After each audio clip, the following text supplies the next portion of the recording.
Hustle all year, ain't no day off. 25/8, ain't no day off. Hustle all year, ain't no day off. 25/8, ain't no day off. Loke G o la barrieta, puro raps con la pinche neta. Shit on my name, pero me di cuenta. KM Publishing, The Plug Magazine. We got DJ SaucePark in the house. It's official. So it's your first time here with us, man. Tell us, who are you? Well, actually, I'm DJ SaucePark, originally from Mobile, Alabama. People don't know that. They think I am native Houstonian. But they always wonder how the Mobile, Alabama ties in with the H-Town scene. If you know your history of Screw, Youngster, Screwed Up Click. Youngster actually moved to Mobile, Alabama around 97, 98, something like that, when Screw first started popping out. So they were back and forth from Mobile to Houston. Youngster Wood, that was my first time ever seeing Swangers. You know, I was like 13, 14 years old. Roger Williams Projects. They used to come down there in the Kenny Red Line, Blades and Swangers. C-Nile was a rapper from Mobile. They used to mess with him heavily. Shout out C-Nile, he's still doing his thing. They had Guerrilla Records back then, and I think Youngster, and then was with Straight Profit, which he just released on Donnie Houston podcast, that he was never actually signed to Straight Profit Records, which I always thought he was. But yeah, that was like the first label. Youngster, Wood, C-Nile, then pretty much, you know, all the legends before they became, you know, SUC and DJ Screw. So shout out to them. Shout out to the legends. Shout out to Young, man. He ripped a freestyle about a week ago, straight out of Texas, SaucePark Network. Shout out to Wood. I see that boy at McGregor Park all the time, post up. He showed me love. You know, all of them show me love. So, hey, I can't complain, man. It's real, recognized real. Always. That's crazy, man. Mobile, Alabama, you've been down with the scene since then, a little kid. Since now, a little kid, man. A lot of people don't. I'm gonna do this. I'm gonna reveal my age. A lot of people don't know, but I'm 41 years old. So, for those that think I don't know my history, I was still in my mama's car listening to the Screw tapes. You know, 14, 15 years old. You know what I'm saying? Right around. You know what I'm saying? Tapes. Real. Yeah. I grew up on this music. I ain't a fan. I ain't gotta go research it. Yeah. Hey, I know it. Word, you put it in. I know it word for word. I was listening to it when it came out on CD. Back when we had CD book full of CDs. You know all stolen CDs. Man, still all your CDs out your car, man. The whole book. Yeah, it wasn't no YouTube. Wasn't none of that. Hey, none of that. But you had to buy that CD, boy. And I never forget. Hey, you had to make yourself like some of them CDs because you spent your money on it. You listen to it a couple of times, you be like, but yeah, I remember them days. Some of them hit harder, right? Man, you gotta go number 7 or something. Yeah, man, that's crazy. So you've been doing this your whole life. How long you been actually doing the DJ thing? Well, I've been doing music my whole life. I was a rapper when I was younger, producer, made beats, did studio stuff, then took time off for the family thing. And then when I came to Houston, probably the last 3 years, I really got really serious with the DJ thing to where I was like, this is what I'm going to do. This is like pretty much put everything else to the side. And we're going to do this 100%. You know what I mean? And shout out Loke G. I ain't gonna lie, he motivated me. You know what I'm saying? When I met you, I was really back on the scene. You know what I mean? Yeah, I was gonna say that. I was gonna get you to try to talk to us about what happened. If you ever, I'm gonna let you tell it. Well, like I said, I was just pretty much coming back out on the scene. I was gonna come full fledged. Nobody in Houston really heard of me, knew who I was or whatever. You know, Loke G offered to do it. You know, let me do a song for him and Trey 100. Shout out Trey 100. That's still my dog. That boy, that's a real one right there, man. For real. Hey, for real though. That boy there, he even gave me a lot of talks, a lot of pep talks. Told me to keep pushing, just like my boy Loke G did. Yeah. Hey, I always told me to keep it. Hey, as long as it come from the heart, hey, you gonna keep pushing. You know what I'm saying? Yeah. So exactly. It was kind of like a chain reaction, man. I met Loke G on some fluke shit or whatever. You know what I'm saying? And wound up meeting Trey 100 and kind of went on down the line, you know what I'm saying? And Big shout out my boy J Trouble from Waco. Chopped up a couple of his music and stuff online. He wound up coming to Houston. Not knowing him and ESG, been friends for like 15 years. So that's the connection between me and ESG. That's how I met ESG. Through J Trouble. Big homie. Hey, shout out J Trouble, man, for real. Hey, that boy that'll put me in plenty positions, man. Shout out Waco. Hey, 94.5 the beat. You know what I'm saying? There you go. Him and DJ Precise. Hey. So yeah, that was kind of some fluke shit. J Trouble was in Houston. First time we ever met in person. Hey, let's go back to the house, smoke a blunt. We sitting on the porch in SaucePark. Yeah. But you know, ESG called his phone. Boom. He said, I was sitting out here with my DJ. He was like, I ain't never heard of him. The Woo, we go meet ESG, and the rest is pretty much history. But crazy. The thing with ESG, it came pretty much more of a friendship before, you know, it wasn't just like doing business and boom, boom, boom. You know what I mean? Right. It came more of a friendship because when we met, we kind of just hit it off. You know what I mean? And I would always be on the south side somewhere, sunny side, South Park or something, and got to the point where he would just hit me up, hey, Sauce, where you at? You know, I go pick him up and we just kick it. Right. And then later on down the line is when I actually, you know what I'm saying, became his actual, you know what I'm saying, DJ, which that story was crazy too. I have a lot of crazy stories. It's all good, bro. That's what we're here for.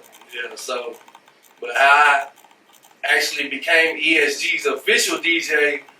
He had a show in Beaumont with Zero, and I wasn't gonna go. I was going through some family things or whatever. And, you know, ESG came. He was like, "Well, you ain't gonna go." I was like, "No, I'm not going." So they left. I wound up changing my mind, and I drove down there by myself. Someone just told me just go. I get there. The DJ that they have there, the club DJ, he's drunk. He's drunk as a skunk. So ESG was like, hey, get him up out here. Sauce, go get Sauce, go get Sauce. Sauce, you the DJ. That was my first show I ever DJed for ESG. ESG and Zero. Shout out to them. Shout out Zero. Hey, that night was history. Zero brought Dougie D on stage. They squashed the beef. Hey, it was a wild night in Beaumont, man. And when we got ready to leave, ESG tapped me on my shoulder. He was like, man, I got me a new DJ, you know what I mean? And that's how me and he, hey, that's cool. Me and he just hit it off, you know what I'm saying? So that's crazy, yeah, bro. And it just went from there, you know what I mean? So, like I said, it was like a chain reaction. True story, man. Crazy story. And then I met Baby Sam through ESG. And, you know, that's like a brother to me, man, for real, man. Baby Sam done a lot for me, man. Showed me a lot about the business. Took me in under his wing in times of need, you know what I mean? It was a point in my life where I was going through a lot, and you know what I mean? He was like a real brother to me, you know what I'm saying? Shout out Baby Sam, boy, for real. I love you, boy. You know me. Hey, got a call from Baby Sam last week. Yeah. Next month, we will be in California. Boom. He's going to be opening up a Snoop Dogg, Ice Cube, and Too Short. Boom. And DJ SaucePark going to be on the scene. Already. So, big things happening. That's what happens, I think, man, when you put in that work. Put in that work, be consistent, do it from your heart. Hey, you can't lose, man. Stay down, man. Stay down till you come up. And word of advice ESG always told me, in the industry, you always get paid in a dollar amount, if that kind of makes sense to you. Sometimes you get paid with opportunities to be around certain people who will put you in positions to make that dollar amount, if that makes sense to you. It's who you know. Pretty much. A lot of people think that I'm not going to do this because I'm not going to get paid for it. I'm not going to do this. Some things you're going to have to do. If you truly love this and this is your craft, you're going to do it from the bottom of your heart anyway, which is pretty much how I got to where I'm at. You know, I did a lot of stuff for free, a lot of stuff from the bottom of my heart, and to the point where it came back in return to me, you know what I mean? Hustle Town Network, when me and Tech first hit it off, you know, we had an agreement that, hey, you probably not going to get paid, you know what I'm saying, for this whatever. But tell me how that came about, because since you were here in Houston on the scene, working with Trey 100, did a few songs for Loke G, met a couple other people, you ended up linking up with the Hustle Town Network? Can you tell us about that? That's another link through J Trouble. Shout out J Trouble again.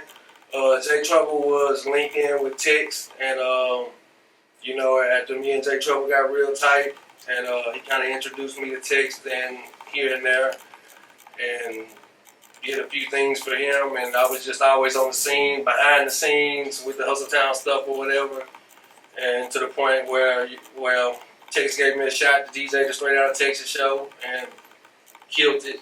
You know what I'm saying? Me and him kind of planned it, we killed it, and then it just took off from there, you know, one after the other, and that's how I pretty much got with the Chopaholics brand too, through Tex. Hustle Town Network. Shout out Chopaholics. Hey, they thought it was gone. We bringing it back. Hey, we gonna bring it all the way back. You know, I'm gonna make sure. Me and DJ Crazy. You know, Tex had been talking to me for months and months. He was like, you know, just be patient. And unfortunately, DJ Kool-Aid and brain, you know what I'm saying, brain surgery, had a few complications and stuff, so, you know what I'm saying, prayers to him. He's in recovery mode, and, you know, everything seems to be going good right now, but shout out DJ Kool-Aid, man. Much love, bro. Much love. Get well, bro. Get well soon. We're praying. But, yeah, I got that call. After that, DJ Crazy was, you know, kind of, he still does his thing, but he was kind of moving toward it. You know, he's got a lot going on in his life, too. He's got families, you know, he's got a lot going on. So, couldn't really hold it down by himself. So, Tex gave me that call and was like, hey. Takes teamwork. You know what I'm saying? We need it. Hey, Chopaholics is going to die, man. What you going to do? You still want it? I said, yeah. Put me in there. So put me in. Put it on your back. Put me in, coach. I'm a rock. And ever since then, you know, it's been Chopaholics for the last probably 3 or 4 months. I've been non-stop, you know what I'm saying, pushing it out there. You know, we finally getting it out on the platforms, on Apple Music, Spotify, all that other stuff. You know, we was running into some copyright issues before that because even though, you know, it's slowed and chopped or whatever, it's still somebody else's music at the end of the day. So you still got to go about the right way. If you're gonna, you know, push that somebody's music. Yeah, if you're gonna push that on all platforms, it's easy to throw something on YouTube. You know, I had a lot of stuff. That's where I really started out too, first on YouTube. You know what I'm saying? Right now, I think I got 3.3K subscribers. But growing. Of course, my channel's demonetized because everything's copyrighted. But it's pretty much of a promo platform for me, and I still, to this day, like the other day, I just uploaded like 5 videos. I still do it just for the love. For the culture. Yeah, for the culture, because that's what the people want. They still want to see the screw and chop videos. A lot of people ain't screwing and chopping the videos, you know.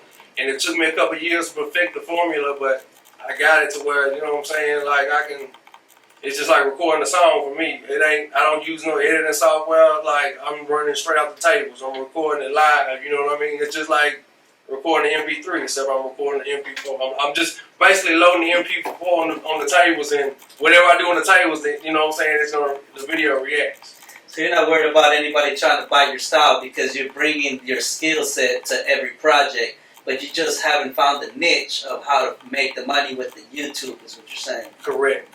But the YouTube thing is, you know what, I pretty much let that just stay, like I said, as a promo platform, because now we're able to push it on Apple Music. We're able to push it on all these other platforms and get it that way too. Like I said, you know, I do a lot of mixtapes, offer mixtape slots. Can people buy music that's been mixed out by you directly from you?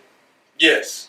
Is there a website or something? There's not a website right now, but I'm on IG. I'm doing it off of IG. I got the USBs. I got the USBs full of the slowed and chopped videos. I've got a lot of unreleased mixtapes with a lot of good stuff on there that I can't, of course, really upload. Like with a bunch of classic Fat Pad stuff, like a bunch of classic Houston stuff mixed with newer, you know what I'm saying, newer music. That's the thing that puts the culture forward.